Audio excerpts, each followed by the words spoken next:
Welcome to How to Cook That. I'm Ann Reardon and today we're making mini fruit tarts with a sugar dome over the top, a pistachio base, orange curd on the inside topped with diplomat cream and fresh fruit. To make the pistachio base you'll need sugar, hazelnuts, pistachios, flour, 1 egg, green food colouring and butter. And I'll put all the recipe quantities on my howtocookthat.net website for you in grams and ounces and cups, and I'll link to that below. Add the butter to the flour and using your knife cut the butter into the flour so that you get smaller pieces. Then begin to rub the butter into the flour, and you do that by squashing it between your thumbs and your fingers and rubbing it as you squash it. And because you've got like a handful of flour there, it's rubbing the flour into it. Keep doing that until the mixture looks like fine breadcrumbs like this. Place the pistachios into a bag with the hazelnuts and then break them into fine pieces using a rolling pin. You can smash it or you can just roll over it with the rolling pin. You could do this in a food processor instead if you have one. Add the nuts and the sugar to the flour mixture and stir those through, and then if you like you can add a little bit of green food colouring. Beat your egg, and this just makes it easier to mix it into the pastry, and then add it into the pastry mixture and stir it until it starts to come together. At this point, take it out of your bowl and knead it until you get a nice dough. It looks a bit like green Play-Doh at this point to me. Wrap it in plastic and put it in the fridge.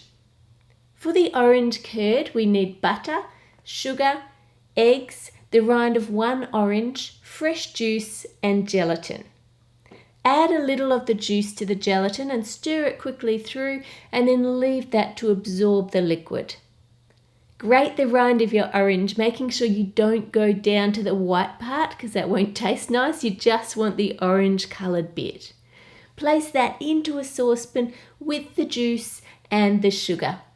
Heat it over high heat to bring it to the boil, and then continue to boil it until it concentrates down to only 1 cup. Add in the gelatin and stir it, and that will just melt into the liquid. Now add your eggs and whisk those through quickly, and then stir for a few minutes until it thickens. The eggs will cook and it will thicken up the mixture. Remove that from the heat and add in your butter and let that just melt into your curd. Pour it through a sieve. Now this just gets rid of any little bits of rind, so it leaves you with a really totally smooth curd. Take your pastry out of the fridge and roll it out on some plastic wrap. Now you may need to use a little bit of flour on top to stop the rolling pin from sticking. Once you have it fairly thin, cut out circles for each of the bases. To each one, add a circle of baking paper and then the base of the tin. Then flip it over, shape it again if it's not quite a circle, and then add it to the base of your tin. And then just use your fingers to make sure it fits right to the edges of the tin. For the sides, you're going to need to measure how high you want your pastry to come and use a ruler to give yourself a cutting guide. Then just slice right along in a straight line using your pizza cutter, and if you push firmly enough, it should cut right through the plastic wrap. Take your piece and add it to the tin around the edge, and the wrap just helps make this a little bit easier. Then once it's all in place, just peel off the plastic. Put those onto a baking tray and bake them in the oven for about 10 minutes or until they're starting to go golden brown on the tops like this. Now for the diplomat cream, we need egg yolks, corn flour, sugar, milk and cream. Pour the milk and cream into a saucepan and add the corn flour and sugar to the yolks.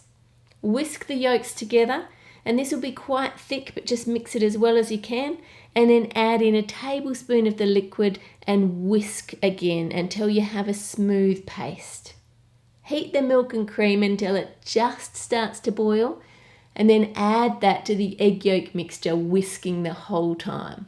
Return that mixture to the pan and stir it over the heat until it thickens. And because it has the cornstarch in there, it will go quite thick, and you need to stir it constantly so that you don't get lumps. And then you want to keep stirring it once it starts bubbling, just for a couple of minutes to let all the starch granules burst so it gets rid of that floury taste.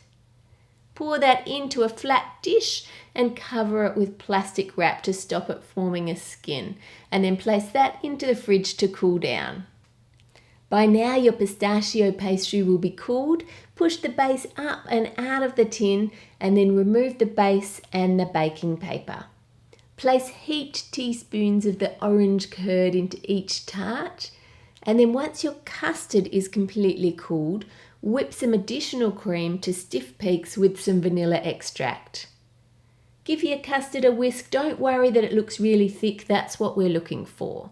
Add in a scoop of the whipped cream and whisk it through to lighten it, and repeat that with another scoop so that it is a bit thinner and lighter and it looks like this. This just makes it easier to integrate into the rest of the whipped cream. Now tip that into the rest of the cream and fold it through, just scooping down to the bottom and back over the top, folding the two together, and you end up with a beautiful light diplomat cream. Place that into a piping bag and pipe little stars around the edge and all the way into the middle, and then we want to place those in the fridge. To make the sugar domes, you'll need sugar, water, glucose syrup, a candy thermometer, and a silicone hemisphere mould.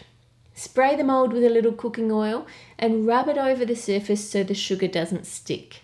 Place the sugar, water, and glucose syrup into a pan over high heat. Once it starts to boil, we want to wash down the sides of the pan using a wet pastry brush.